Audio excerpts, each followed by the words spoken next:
Hello, my name is Chloe, welcome to my channel. Today I'm bringing to you my February wrap-up.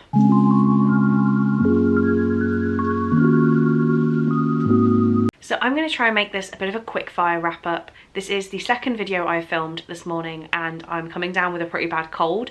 So by the end of them I'm getting really stuffy and gross. So we're going to try and keep me sounding as healthy as possible. We don't have that much to talk about today. February was going to be a pretty chill month and then I ended up moving, as we all know because I've mentioned it 100,000 times. So I actually took a full week, maybe a little bit more, off of reading, which did impact my stats quite a lot. So I read 11 books this month, which was only one less than January. I read 3,767 pages, which was actually a fall of 21.5%. I read 9 physical books and 2 audiobooks. It came out to an average number of pages per day of 130, which is a fall of 18%. And the average number of pages per book was 16% lower at 342 pages. My ratings went like this. I had 1 book I didn't rate, 1 2.5 star, 4 3 stars, 2 3.5 stars, 1 4.5 star, and 2 5 stars, which meant my average rating was a 3.6 star. So as normal, let's work from the bottom and work our way up.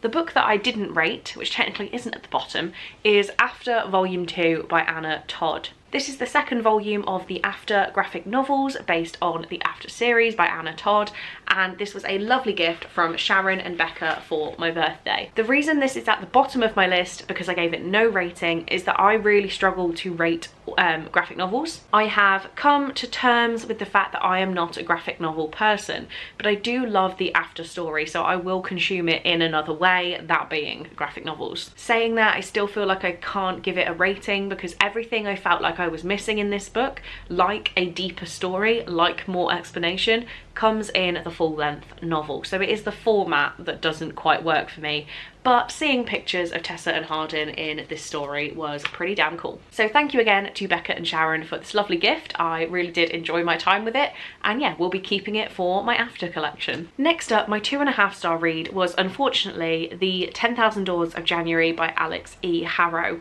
I was putting this book off. It was a TBR jar pick back in October and I pushed it all the way till February. I really enjoyed the concept of this book. This is about our world, but there are 10,000 doors throughout the world that are like rifts in time and space that will take you to another time, another world, where there is a whole different group of people living, a whole different way to live. And our main character stumbles across one of these doors as a child. She then lives with this well-to-do gentleman that her dad works for. Her dad spends his time traveling the world and picking up exotic artifacts for the man that she lives with, and she kind of lives her childhood away from her father. I enjoyed the concept of this book, but there were quite a few things in this book that genuinely gave me the ick, and that meant that each time it happened I was knocking down at least a half star. I found some of the prose quite boring, quite pretentious, and there was a comment, I don't like to dwell on it because it doesn't bother everyone, but there was a comment about abortion in this story that I just felt was completely unnecessary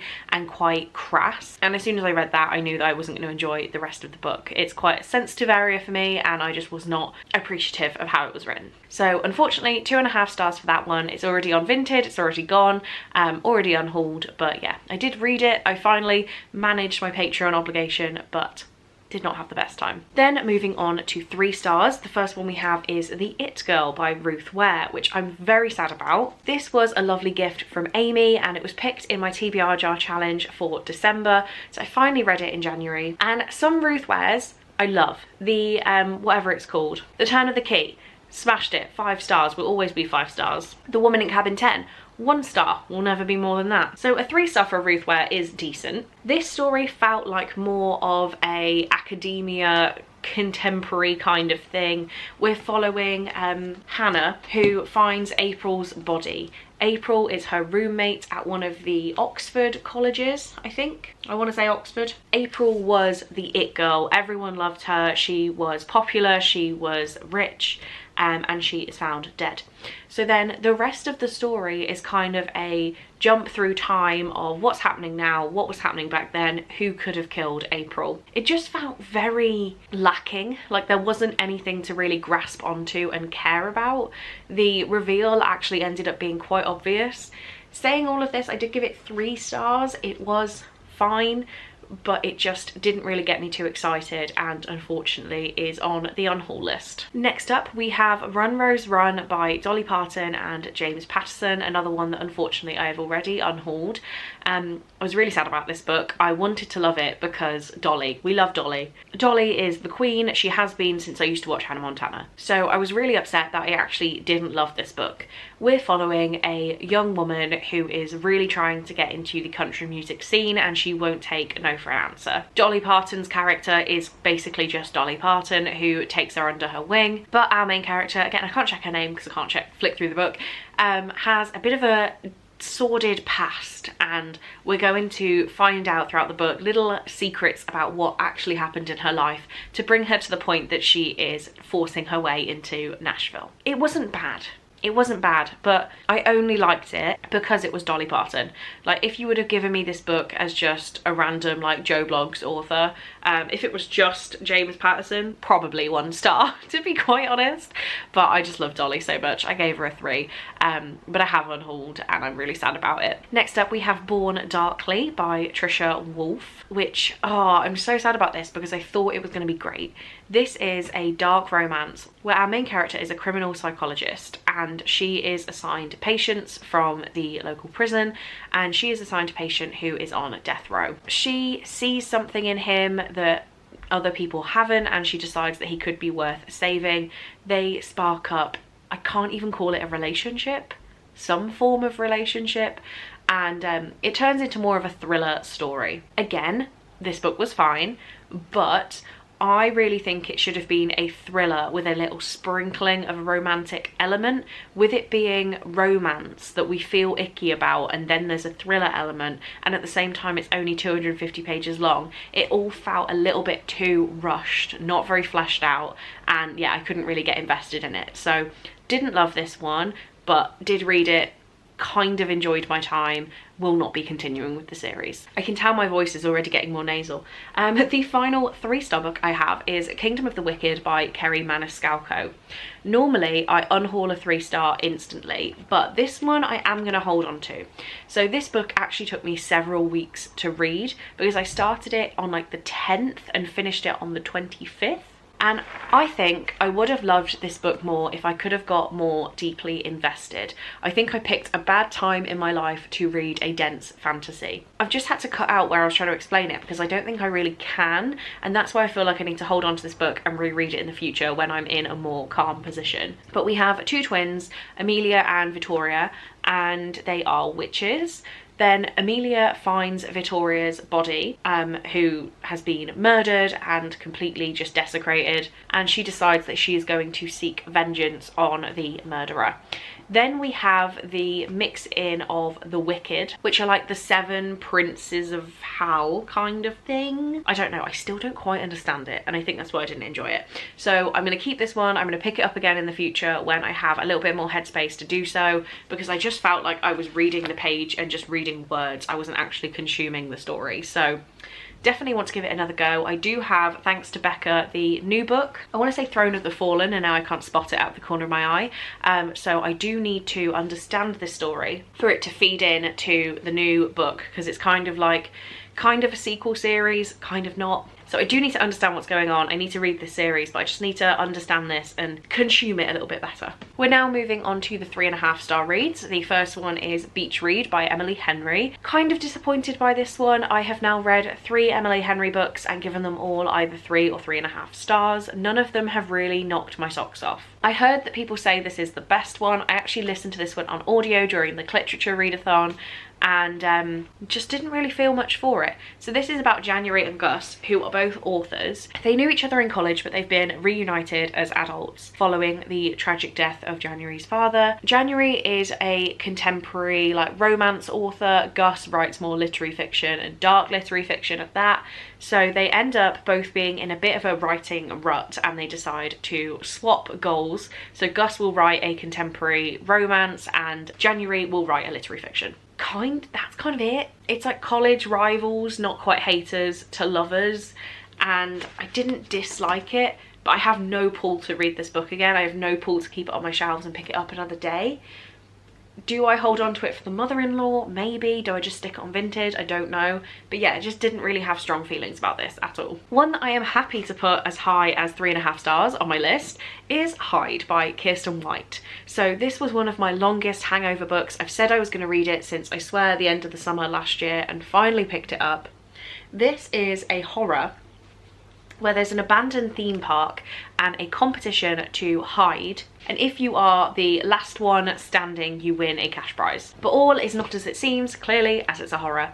This book has very polarizing reviews. People either love it or hate it, and I fully see why, but I can sit myself in the middle at a 3.5 star. Saying that, love it or hate it is like Marmite, and I don't know if I love or hate Marmite. I'm in the middle, so I am just a strange human, it seems. I really did like the premise of the story in this. I thought the hiding and the desperation to hide and not be found was done really, really well. I'm not sure about the actual horror element, like what is trying to find you. I don't feel like I've quite grasped what I should have been looking at, but I really enjoyed all the dynamics between the characters. I loved the idea of the story, the little bit of like actiony drama at the end. So I would actually recommend this book. I see why people hate it, I see why people love it, but I feel like if you're thinking about it, just give it a go. And I do have now, thanks to Rachel, I have Mr Magic on my TBR, which is the next horror book by Kirsten White, and yeah, I'm looking forward to it. So then we jump straight into my favourite books of the month, going all the way up to a 4.5 star, which is Hookline and Sinker by Tessa Bailey. This is the second book in the Bellinger Sisters series, and I gave the first one 5 stars. So It Happened One Summer sticks as one of my favourite romances of all time. This one comes in at slightly less of 4.5 stars. 4.5 stars is an almost perfect book. I'm just missing that 5-star feeling. And I think that's because the start of the relationship between Hannah and Fox happens in It Happened One Summer, and then we're reading the follow-up of their relationship. It's been quite a long time since I read It Happened One Summer, so I think if I read the 2 books back to back, I would probably rate them both 5 stars. But I just felt like we were lacking in a bit of the setup for this. Clearly because it's a sequel, but you know what I'm saying. I did really enjoy it. This is a friends to lovers story, and I think it is done absolutely perfectly. The smut in this was top tier, again, thanks Tessa Bailey. Very vivid, very enjoyable. I don't really have much more to say about it, apart from it was really good. I've only seen good reviews of this series and I fully back them up. I've heard some of Tessa Bailey's more recent releases might not be quite up to scratch to this series, but I do just think it's a really, really fun time and I would thoroughly recommend. So now we're moving on to my 5-star reads of the month. I can't believe I have 2. Saying that, I also had 2 5 stars in January, so maybe I can make this a thing. One I expected to be 5 stars and I actually read it for prompts of a 5-star prediction. The other was an unexpected surprise. So the one I thought would be 5 stars is Romancing Mr Bridon by Julia Quinn. This is book number 4 in the Bridgerton series and I had such a great time with it. We are following Penelope and Colin, but the other thing that we're following in this story, which I think makes it so special, is the identity of Lady Whistledown. So if you've watched the series, if you've read the first 3 books, you know who Lady Whistledown is. She's writing the Society Papers and she is an anonymous writer. In this book, we not only follow such a really cute romance, a friends to lovers, and when we get to the lovers, the chemistry is amazing, but we're also following this reveal of Lady Whistledown and people trying to find out her identity and then her deciding to reveal her identity. 5 stars, really love this book. I've heard the series goes down from here, so I'm a little bit scared, but genuinely, up to this point, I would fully recommend binging books 1 to 4. I found them so much fun, smutty and lovely and romantic when they need to be, but also just the joys of like Regency London and the marriage market and social etiquette that I've really enjoyed. And last but not least, the unexpected surprise 5-star that I will continue thinking about for a long time is Birthday Girl by Penelope Douglas, and I thoroughly enjoyed this book. So this is a forbidden age gap romance. We are following Jordan, of course that's her name, we're following Jordan, who is dating a guy called Cole, which I already find funny. And Cole is doing nothing for her. He is not paying the bills. He's throwing parties in their apartment, and that means that they actually get evicted by the landlord. They end up moving in with Cole's dad, Pike, while they can save money to find another place to live. But straight away, Cole is not contributing in the way that he should, and it's still Jordan saving this money while Cole is going out and blowing it. So it comes to a head, and Jordan and Cole split up. I won't tell you why, because I feel like it happens quite deep into the story. And she kind of follows the strong attraction she's had to Cole's dad, Pike.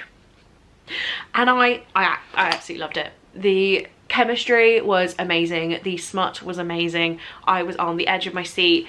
I was reading it during reading sprints, and I got stopped in the middle of a scene, and I was furious because I just had to keep reading and find out what was going on and just enjoy it. And oh my god, I love this book so much. I'll be thinking about Pike for a long time, and I think this might end up on like an annual reread schedule because I need this fruitiness in my life. So there we have it. Those are all of the books that I read in February. I am really hoping for a stronger reading month in March. I know 11 books is still amazing, but for me to smash the inside reading goals that I have, not just being the 120 books on Goodreads, I really need to pull my finger out and go deep into some more books. So really hoping to smash everything and smash all of those statistics this month. Please do let me know if there are any books here that you have read and enjoyed, read and hated. Any opinions, I will be very happy to discuss them down in the comments. But for now, thank you so much for watching, guys. I really do hope you enjoyed, and I will see you in my next one. Bye.